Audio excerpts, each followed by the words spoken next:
mga kagabay, magandang hapon, magandang gabi, magandang umaga, magandang tanghali.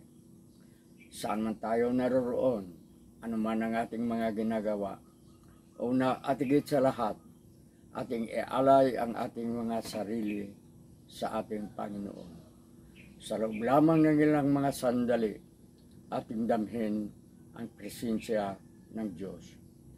Sumasa atin ang pagpapala, ang biyaya, ang pag-ibig, at ang kapayapaan ng ating Panginoon. Ng Ama, ng Anak, at ng Espiritu Santo, na bubuhay at naghahari, iisang Diyos, magpasawalang hanggan. Sa puntong ito ng ating kagabay, kaigay, muli nating tatalakayin ang batas diborsyo ayon sa mga magiging krus na papasanin ng mga pamilyang Pilipino nang dahil sa diborsyo. Sa gayon makikita natin sa ating lipunan ang tinatawag nating mga broken family. Naghihiwalay ang mga mag-aasawa, kasal o hindi, naghihiwalay, tukuha ng ibang kapariha, magkaroon ng mga anak. Ano ang mangyayari? Ito ang unang cross. Pagka mayroong mga ganitong klaseng pamilya, mahirap nang magbanggit tayo kung sino-sino. Huwag na tayong magbanggit. Pero kitang-kita natin, halimbawa, isang pamilya, makalawang pamilya ito ng isang ama. Ano ang unang gulo dyan? Ang pagbibigay ng sapagkat hindi mo piling pabayaan ang nauna mong pamilya. Kailangan mong suportahan, magiging dalawa na ang iyong suportahan. Diyan magkaroon ng gulo. Magkaroon ng gulo ang mag-asawa sapagkat yung isa papanig sa kanyang sariling pamilya, yung isa sa kanyang nagiging pamilya. Halimbawa, si kaigay na lamang may dalawang asawa. Unang asawa may 3 anak. Pangalawang asawa may 3 anak. Natural, buhayin mo yung 6. Pero sino ang susundin mo? Ang nais mo, siyempre yung una mong pamilya. Mahal mo yung mga anak mo doon. At mahal mo rin itong mga anak mo sa pangalawang mong pamilya. Eh kung hindi ka naman mayaman katulad ni Marcos, katulad ni Escudero, na magkakaibang pamilya, eh kung hindi ka mayaman, may isa sa pamilya mo ang gugutomin. Ang hindi mo maalaga ang mabuti, isa mabigyan mo ng pabor. At ang magiging pangalawang asawa mo, natural, ang kanyang aalagaan ay ang kanyang nagiging pamilya sa iyo. Ito ang unang cross. Ito ang nakikita natin. Marami tayong nakikita ganito. Naaawa tayo sa mga anak. Lalo na ang mga anak sa legal o kaya mga anak sa unang asawa. Sapagkat ang pangalawang asawa, natural dito sa kanyang sariling pamilya.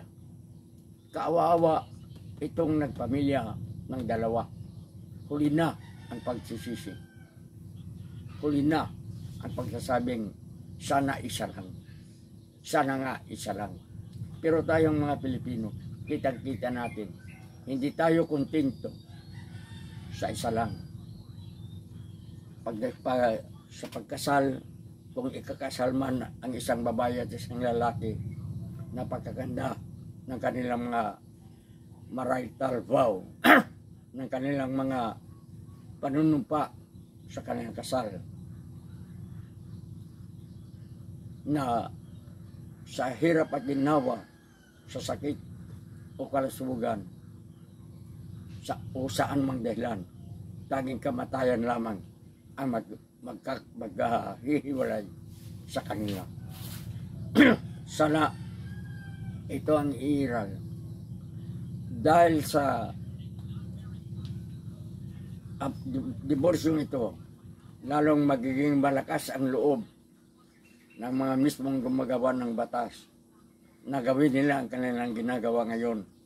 Ang basta-basta na lamang iwanan ang asawa, papalitan ng asawa, palitan uli, palitan hanggang makalima, bukod pa sa mga extra. Kaya ito ang dahilan ng pagpapatibay sa batas diborsyo. Meron tayong kakilalang dalawang senador. Magkapatid sila sa ama. At itong isa, itong bunsong kapatid, itong isang senador na ito, ay anak, panganay na anak ng pangalawang asawa ng amang ito, ng politikong ito, ng government official na ito, na iniwan ang unang asawa dahil sa babaeng ito na nagkaroon ng anak na isang senador na ito. Kaya itong senador na anak ng lehitimong asawa dahil walang diborsyo noon. At ang anak ng pangalawang asawa ay nagplastikan na lamang hanggang sa kasalukuyan. Isa itong ehemplo ng krus sa buhay ng tao.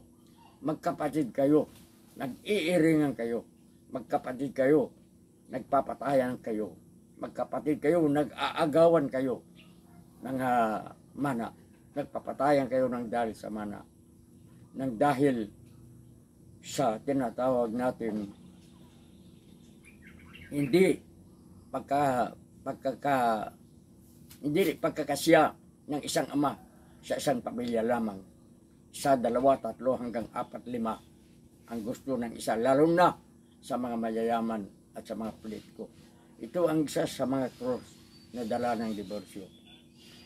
Kaya sana magkakaroon ng liwanag sa kaisipan ng ating mga babatas upang tuluyan nilang patayin na lamang muli ang batas diborsyo. Ang ating gabay kaigay hindi nangangaral sa ating mga mababatas. Disappointed tayo. Hindi tayo nasasiyahan sapagkat iba ang ating inaasahan kaysa ginagawa ng ating mga kagalang-galang na mga mambabatas. Dapat sana gumagawa ng batas para sa pagkalahatang kabutihan, pagkalahatang progreso. Ito ano ang mga ginagawa. Masakit sa atin ang iisipin. Hindi sa tayo ay nagsanto-santuhan na tayo ay isang mabuti, isang magaling, isang mabait na asawa. Hindi yan ang dahilan. Naaawa tayo sa mga magpapasa ng krus sa darating na mga araw ng dahil sa diborsyo. Maraming mga anak ang mapabayaan. Marami ang mga anak na mabiyayaan ng dahil sa diborsyo. Mapababayaan ang unang mga anak. Masagana ang pangalawang mga anak. Kung parehong mga matatapang magpapatayan. Nakikita natin ang resulta ng mga broken family. At ngayon, pinagtitibay ng ating Senado na magkakaroon ng maraming broken family sa ating bansa para lamang sa kanilang pansariling interes. Saan ba ang maganda sa batas ng diborsyo? Kahit na yung gustong maghiwalay ng mga mag-asawa, hindi kaya ng karamihan ang diborsyo. Mas marami ang mahirap sa Pilipinas. Kaya sana matuto tayong mga Pilipinong ipaglaban ang ating karapatan. Balisinan natin sa gobyerno ang mga ganitong klaseng officials.